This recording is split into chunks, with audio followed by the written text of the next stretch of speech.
नमस्कार मित्रांनो, स्वागत आहे आपलं महा गव्हर्नमेंट एक्झाम या यूट्यूब चॅनलवर। तर आज आपण TCS आणि IBPS पॅटर्ननुसार काही महत्त्वाचे प्रश्न बघणार आहोत। तर मित्रांनो, व्हिडिओ शेवटपर्यंत पूर्ण नक्कीच पहा। यातला पहिला प्रश्न आहे, 4 नगरातले माझे विश्व हे यांचे एक आत्मचरित्र आहे।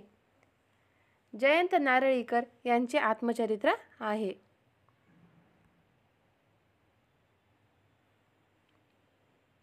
पुढचा प्रश्न, खालीलपैकी कोणत्या देशाच्या राज्यघटनेतून भारतीय राज्यघटनेने अर्थसंघीय सरकारची कल्पना एक मजबूत केंद्र सरकार असलेली संघराज्य व्यवस्था घेतली आहे? याचं उत्तर आहे कॅनडा या देशाने। पुढचा प्रश्न, खालीलपैकी कोणती नदी ही महानदीची उपनदी आहे जी महाराष्ट्र राज्याशी संबंधित आहे? शिवनाथ नदी। पुढचा प्रश्न, खालीलपैकी कोण महाराष्ट्र राज्याचे कार्यकारिणीचा भाग नाही? याचं उत्तर आहे मुंबई उच्च न्यायालयाचे मुख्य न्यायमूर्ती।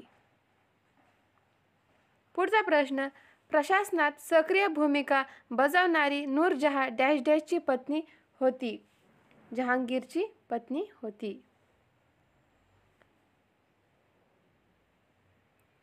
तुघलक घराण्याची सुरुवात कोणत्या वर्षापासून झाली? तुघलक घराण्याची सुरुवात ही 1320 या वर्षापासून झाली। भारतीय रेल्वेमध्ये ब्रॉड गेजचे गेज काय आहे? याचं उत्तर आहे 1.676 मीटर। पदाधिकारी शहरी संस्था यांची खालीलपैकी कोणती जोडी योग्य आहे? महापौर, महानगरपालिका, उपमहापौर, नगर परिषद। तर याचं उत्तर आहे केवळ एक, महापौर महानगरपालिका। महापौर महानगरपालिका आणि नगराध्यक्ष हे नगर परिषदचे असते। पुढचा प्रश्न, खालीलपैकी कोणते विधान योग्य आहे?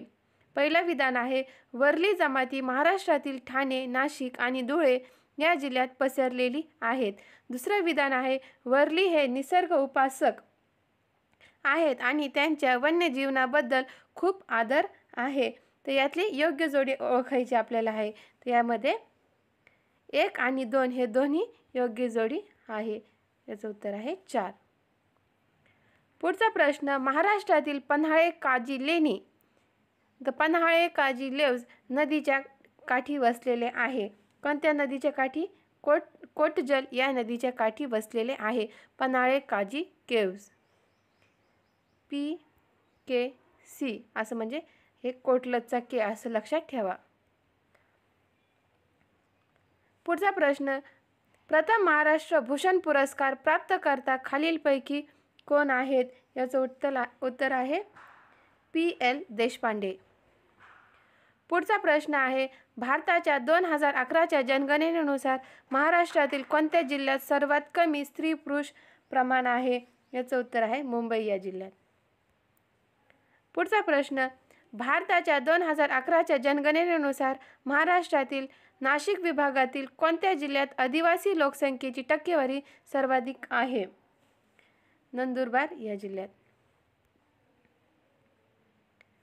खालीलपैकी कोणत्या वर्षाने पंचवार्षिक योजनेचा भाग होण्याऐवजी सर्वात पहिल्या वार्षिक योजनेची अंमलबजावणी केली? 1966।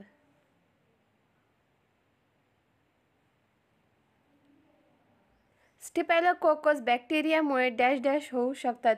स्टेफिलोकोकस बॅक्टेरियामुळे मुरू हा आजार होऊ शकतो। पुढचा प्रश्न, खालीलपैकी कोणी अकबरनामा लिहिला होता? अबुल फजल याने अकबरनामा लिहिला होता। बट्ट्याची चाळ या मराठी पुस्तकाचे लेखक खालीलपैकी कोण आहेत? PL देशपांडे। थँक्यू फ्रेंड्स, माझा चॅनल सबस्क्राईब करा, लाईक करा आणि शेअर करा। धन्यवाद।